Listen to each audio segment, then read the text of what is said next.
বাবা, তুমি বললে সেদিনে দুর্গা ঠাকুরের নাকি 9টা রূপ, মানে বোঝাও না ওই নবরাত্রি ব্যাপারে। আচ্ছা, সেদিন বুঝতে পেরেছিলি তো নবরাত্রি কি?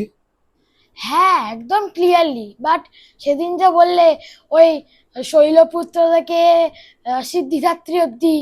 আচ্ছা বলছি, শোন মন দিয়ে। প্রথম দিন হচ্ছে শৈলপুত্রী। শৈল মানে পাহাড়, তার কন্যা, তাই জন্য তার নাম শৈলপুত্রী। মায়ের কপালে একটা অর্ধচন্দ্র, তার ডান হাতে একটা ত্রিশূল, আর বাঁ হাতে আছে পদ্ম। তিনি নন্দী ষাঁড়ের ওপরে বসে আছেন। এর থেকে এটাই বোঝা যায় যে এর মানে স্থিরতা। মানে এক্সামের সময় প্যানিক না, ক্যাপ্টেন কুলের মতন থাকা উচিত। একদম। দ্বিতীয় দিন হচ্ছে ব্রহ্মচারিণী। তিনি খালি পায়ে হাঁটেন, ডান হাতে জপমালা আর বাম হাতে কমণ্ডলু ধারণ করেন। এর থেকে বোঝা যায় যে অধ্যবসায়। বুঝলি? মানে ফ্রি ফায়ার গেম স্কিপ করে পড়াশোনা করা। একদম। তৃতীয় দিন হলো চন্দ্রঘণ্টা। তিনি একটি বাঘিনীতে আরোহণ করেছেন। তার 10টা হাত, 3টে চোখ, এইভাবে তাকে বর্ণনা করা হয়। এর শিক্ষা হচ্ছে অন্যায়ের বিরুদ্ধে রুখে দাঁড়ানো। বুলি হলে ব্লক বাটন, যদি স্কুলে কোনো বুলি থাকে তাহলে তার বিরুদ্ধে দাঁড়ানো। নবদুর্গার চতুর্থ রূপ হচ্ছে কুষ্মাণ্ড। নবরাত্রিতে এই মাতার গুরুত্ব হচ্ছে তিনি তার উপাসকদের মঙ্গল এবং শক্তি প্রদান করেন। বুঝলি? দেবীর হাসির আলোতেই সৃষ্টি শুরু হয়। এর থেকে বোঝা যায় পজিটিভ থাকা কাকে বলে। মানে মায়ের বকাকেও হাসতে হবে। হুম। পঞ্চম দিন হচ্ছে স্কন্দমাতা। উনি একটা হিংস্র সিংহের ওপরে বিচরণ করে। ওনার কোলে একটি বাচ্চা, স্কন্দ, তাকে নিয়ে উনি চলেন। শোনা যায় তিনি নাকি অসুরের সাথে যুদ্ধে তাকে সেনাপতি হিসেবে নিযুক্ত করেছিলেন।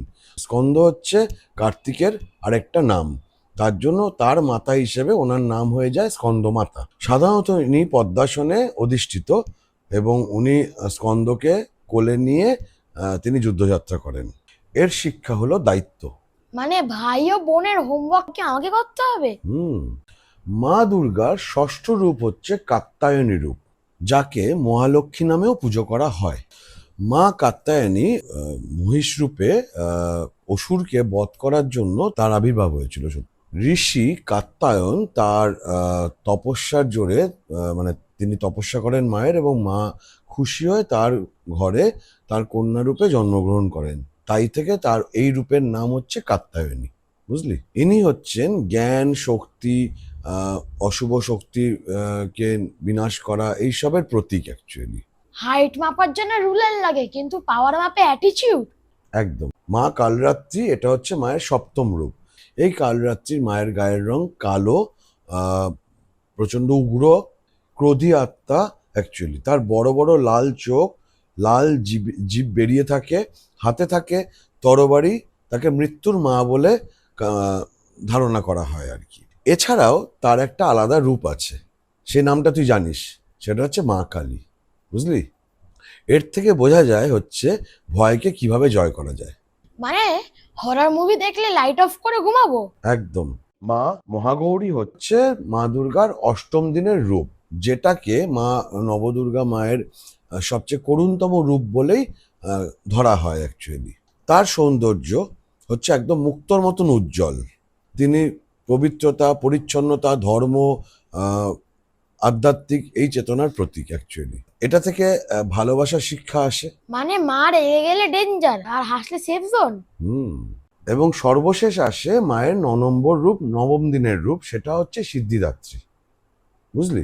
দেবী সিদ্ধিদাত্রী তার ভক্তদের জ্ঞান প্রদান করে, সিদ্ধি দান করে, সিদ্ধি লাভ করায়, এবং তার অলৌকিক শক্তি দিয়ে আশীর্বাদ করেন। এবং মা তার ভক্তদের সমস্ত ইচ্ছা পূরণ করেন। এর থেকে এই শিক্ষা আসে যে তুমি বিশ্বাস রাখো। বুঝলি? তাহলে PS5 চাইলে পাবো? হ্যাঁ, PS5 না হোক, অ্যাটলিস্ট মায়ের আশীর্বাদ তো পাবি, এটা তো শিওর। মানে মা Durga equals to power plus wisdom plus courage plus love, full combo plan.